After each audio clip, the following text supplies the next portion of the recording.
நம்ம பொள்ளாச்சியை சுமார் 700 ஆண்டுகளுக்கு மேலாக கலக்கிட்டு இருக்க வேலரசன் கோயில் தெரியுமா? இந்த கோயில் 12 to 13ஆம் நூற்றாண்டு கொங்கு சோழர்களால் திராவிட கட்டடக்கலையால் கட்டப்பட்டதுன்னு கோயில் தென்புறம் உள்ள கல்வெட்டு சொல்லுதுங்க.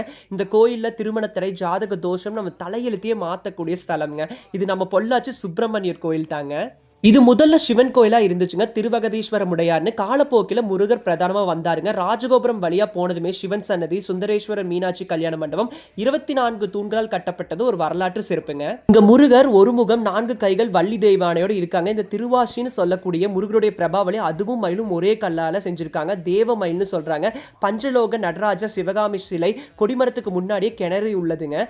12 ராசிகள், யாழி, எல்லா தூண்களிலுமே நிறைய சிற்பங்களும் கதைகளும் இருக்குங்க. இங்க விநாயகர், துர்க்கை, ஐயப்பன், சண்டிகேஸ்வரர், தட்சிணாமூர்த்தி, பைரவர், நவகிரக சன்னதி இருக்குங்க. ஆருத்ர தரிசன விழா திருவாதிரை நோன்பு வர ஜனவரி 3ஆம் தேதி நடக்குதுங்க. கோயிலை பத்தி சொல்ல நிறைய இருக்குங்க. மறக்காம பேஜை ஃபாலோ பண்ணி வச்சுக்கோங்க.